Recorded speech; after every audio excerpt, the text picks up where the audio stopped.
¿Qué es un psicópata, Enrique? Bueno, vamos a ver. Yo cuando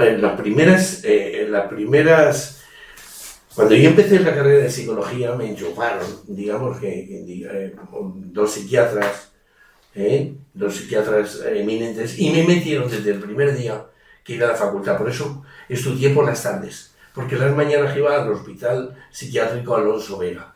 Allí pude ver sabios, ¿no? López Ibor padre, José Juan Muro, Juan Cuyo Jauregui, ¿no? Y tenían el Instituto Cuyo de Psiquiatría. Y entonces yo era con una bata, me pusieron al lado del psiquiatra y estuve 8 años así, 8 años viendo pacientes, ¿no? Efectivamente, la pregunta... El psicópata. Ahí está. El psicópata. Sí. Uno de esos sabios me dijo, un psicópata es aquella persona que ha venido a hacer la vida imposible a los demás, ¿no? Un psicópata es un trastorno, antiguamente se denominaba la imbecilidad moral.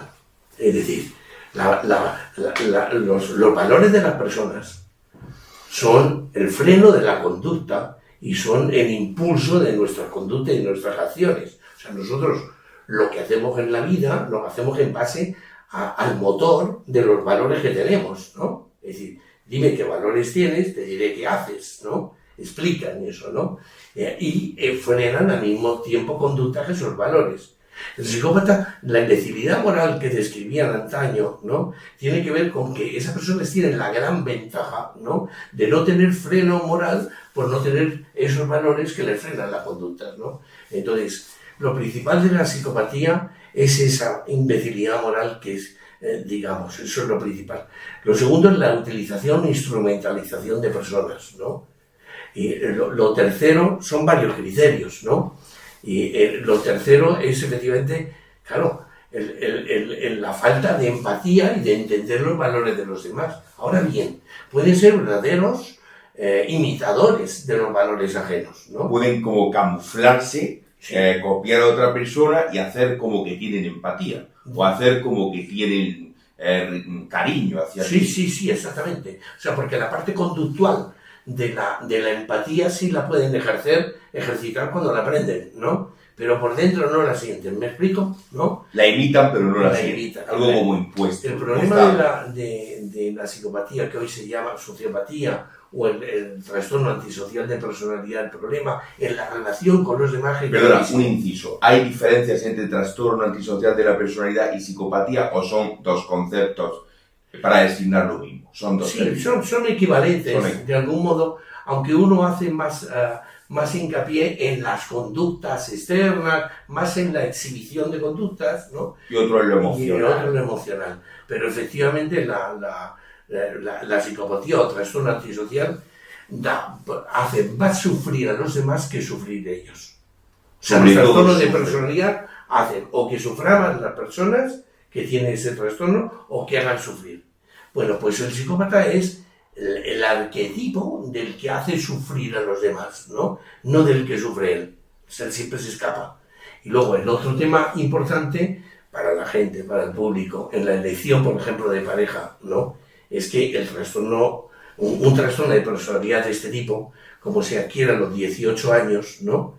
Efectivamente hace nulo un contrato matrimonial, ¿no? Es decir, me refiero, si se casa después de los 18 y tiene ese patrón, ¿no? Tener como pareja, hay jurisprudencia. Tener como pareja un psicópata, sí, debe de ser muy duro, ¿verdad? Efectivamente, lo que hace lo más doloroso, como digo, es que la persona se imita los valores que tú tienes. O sea, es que es capaz de imitar, es decir, si tú eres religioso, yo me hago religioso. Si tú eres de izquierda, yo me hago de izquierda. Si tú eres de derecha, ¿no? En cambio, como no hay freno en los valores, ¿no? Y entonces ahí es donde vienen las estafas relacionales, ¿no? ¿Vale? También podemos tener psicópatas en altos estadios de poder, ¿no? Y eso sí que es peligroso para toda la población, ¿eh?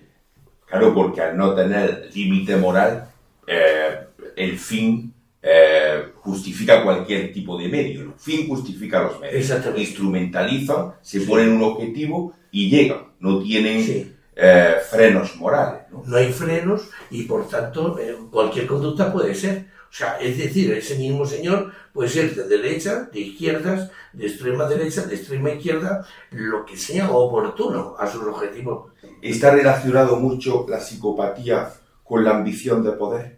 Sí, efectivamente, no, vamos a ver. No, en la psicopatía lo importante es salir al paso en su vida de sus deseos, ¿no? Sin importar, digamos, la vida de los demás, ¿no? Es eso, ¿no? Que puede encaminarlo en poder o no. Puede encaminarlo en poder o no, podemos encontrarlo en empresas, podemos encontrarlo o en altas estancias de poder también, ¿eh? ¿Sabes? ¿Cómo podemos detectar, Enrique, si tenemos un marido psicópata, una mujer psicópata, un amigo psicópata, un familiar psicópata? Es decir, un compañero de trabajo que tenga psicopatía y que lo esté haciendo la vida imposible. Personalmente, en las entrevistas, cuando se me ponen los pelos de punta, ya tengo un psicópata delante, ¿no? A mí la detección es emocional, ¿no? Es sentir que no te llega, que no llega al otro aquí, ni que tú puedes llegar al otro, ¿no? Yo qué sé. Por ejemplo, pues una persona, bueno, también hay cosas, yo qué sé, la actuación de un criminal, por ejemplo, con psicopatía, es así como estar, caso real, estar en una terraza, ser verano, ver a una chica que está sola en su casa, en la casa de al lado, y decir, puedo tirármela, ¿no? O sea, como tengo la oportunidad, y coge, salta, la viola y la mata, Y dice, ¿por qué? Es que tenía la oportunidad. Es decir, esa falta de freno, digamos, ¿no? O, por ejemplo, es que tenía que hacerlo. O sea, las mentiras reincidentes son importantísimas, ¿no? O sea, Son mentirosos. Sí, es una mentira, pero es una mentira, en fin, tenía que hacerlo. Es decir, como mi objetivo es este, ¿no? Yo miento, porque de esa manera consigo el objetivo, que es lo que importa, ¿no? Y además el mío, no el de los demás, ¿no? ¿Tiene algún tipo de tratamiento la psicopatía?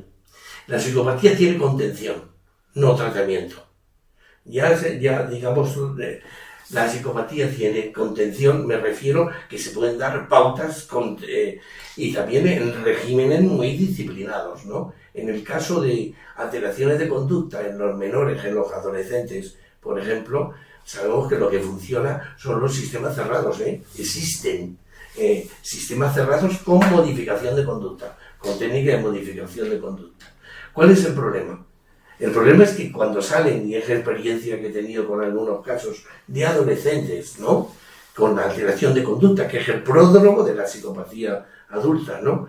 Es que allí se comportan fenomenal, aprenden las normas perfectamente, se comportan como quiere ese estamento, ese grupo, pero en el momento que van a sus casas vuelven a las mismas, ¿no? No tiene modificación, Yo veo que no hay ahí una modificación, solamente una contención. Y entonces una contención, claro, que tenga algún interés él en seguir las instrucciones de un profesional. Si no las tiene, se acaba el asunto, Vamos a pasar a otro tema. A veces tenemos allegados, familiares, amigos, pacientes que tienen un estado de ánimo decaído, ¿no? Y vemos que cualquier cosa los supera. Y se sienten tristes la mayor parte del tiempo. Intentas animarlos, pero el intento de animación es infructuoso. Podemos decir que tienen, pues eso, una depresión, una subdepresión. Y muchas veces se vive la incomprensión por parte de familiares o de amigos de estas personas. Porque lo visualizamos como que está así porque quiere, o que es una persona un poco débil, que no es demasiado fuerte. Yo te quería preguntar directamente. ¿Es la depresión una debilidad mental? O preguntado de otra manera, ¿el trastorno depresivo ocurre porque alguien es débil mentalmente? No en absoluto, sino porque es humano, digamos, ¿no? La depresión, los síntomas, hay que distinguir lo que es la tristeza, de lo que es un cuadro clínico depresivo, ¿no? Pero la tristeza es una emoción. Los seres humanos manifestamos emociones diversas y policromáticas a lo largo del día. En función, son emociones que tenemos en relación a las cosas que suceden. O sea, que podemos tener Ese es el estado de ánimo eutímico que llamamos. Podemos tener alegría cuando hemos salido a la calle y hemos visto algo bonito, ¿no? O disgusto cuando hemos tenido un estímulo que nos disguste. Esa policromía sentimental es lo que hace una persona que esté equilibrada emocionalmente, pero que sentimos tanto tristeza, alegría, todas las emociones. El problema es cuando una emoción se mantiene en el tiempo, y llamamos depresión, o síntoma depresivo, cuando la emoción de tristeza o de decaimiento se mantiene durante 2 semanas seguidas o más, ¿vale? ¿No? Es decir, que lo es. ¿Qué ser humano puede tener esto? Se dice que el 90-100% de los seres humanos en algún momento de la vida, o bien por causa física, ¿no? Yo que sé, un accidente de tráfico que me deja en la cama. Una enfermedad. Una enfermedad, que me quita libertad, ¿no? O incluso el efecto directo de una enfermedad, el hipotiroidismo, por ejemplo, ¿no? O bien el uso de sustancias que lo hacen, ¿no? Tanto por indicación médica, hay veces que la iatrogenia produce depresiones, por ejemplo, en el tratamiento de la hipertensión arterial. ¿Qué es la iatrogenia, Enrique? Iatrogenia es cuando está producido por indicación médica. Es decir, el médico, te da una medicación y produce una depresión. El tratamiento te produce el tratamiento. Exacto. Y hay otras veces que por drogas, por uso de sustancias que inducen esa depresión, ¿vale? Entonces, el tener síntomas depresivos no debe asustarle a nadie, ¿no? El tener tristeza y abatimiento ante la muerte de alguien que se llama duelo no tiene que preocupar a nadie como si fuera ya un problema o un trastorno, sino como una reacción humana normal, digamos, ¿no? La diferencia entre esa normalidad es en la duración. Por ejemplo, en los duelos, se llama duelos complicados cuando duran más de una serie de meses, ¿no? Más de 4 meses, ¿no? Cuando duran más de 4 meses y siguen los síntomas, puede complicarse y ahí hay una depresión. No debemos considerar que las personas que se deprimen son personas débiles en absoluto, ¿no? Sino que son seres humanos que sienten, ¿no? Son seres humanos que sienten y que son vulnerables a aspectos ambientales, a aspectos biológicos también, o a reacciones. ¿Qué tenemos que hacer? Primero, el apoyo, y segundo, efectivamente, solamente si se pasan los límites que hemos dicho de criterios diagnósticos de episodio depresivo, pues derivarlos a los especialistas. Muy bien. El otro día escuché a un psiquiatra que salía diciendo que la ansiedad se ha psicopatologizado, sí, que se ha, digamos, medicalizado, como queramos llamar, que en realidad la ansiedad no es un trastorno, sino que es miedo, el miedo del ser humano, pero que aflora de diferentes maneras, y en vez de tratarlo como una experiencia humana más, se trata desde el punto de vista médico, se psicopatoliza. ¿Estás de acuerdo un poco con esto? Sí, en parte. Sí, en parte, como hemos dicho, que hay unos criterios muy claros entre el patrón, digamos, normal, sin desestabilizar al ser humano, del patrón patológico. Como hemos dicho, tener tristeza es ser un ser humano sensible ante acontecimientos, ¿no? Y tener una depresión es un episodio por encima de esa voluntad o de esa reacción emocional del sujeto. Pues del mismo modo ocurre con la ansiedad. La ansiedad, sabemos que la ansiedad tiene una relación con el rendimiento. Es decir, si la ansiedad es demasiado baja, el rendimiento es peor.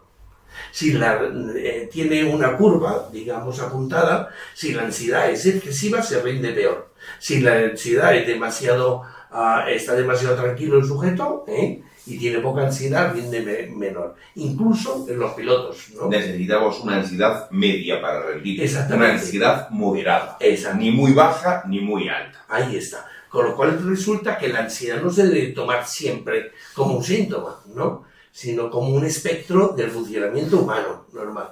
Estoy de acuerdo, ¿no? Sin embargo, sí existen trastornos de ansiedad incontrolables para la persona. Que sufre mucho. Que sufren. Las crisis de angustia las crisis de angustia son uno de los dolores más grandes que puede tener el ser humano, ¿no?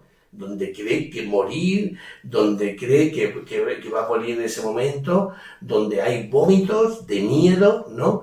Donde hay síntomas de impregnación vegetativa grandes. O sea que entonces, efectivamente, no quiere decir que no existan los trastornos por ansiedad, sino simplemente que efectivamente se tienen que tener muy claros los límites difusos de los diagnósticos, ¿lo ves? ¿No? Los límites difusos. Ahí está la dificultad, Ahí está. la especialización, es decir, saber diagnosticar hasta qué punto es patológico, qué punto no es patológico. Exacto. La línea entre el trastorno y el no trastorno. Ahí está. Entre lo normal y lo anormal, podemos decir. Exactamente. Y luego el conocimiento del ser humano. El ser humano sufre, el sufrimiento es necesario, el sufrimiento no tiene por qué evitarse, y estamos hoy en día... El sufrimiento hace mejor a las personas. El sufrimiento hace más fuertes a las personas.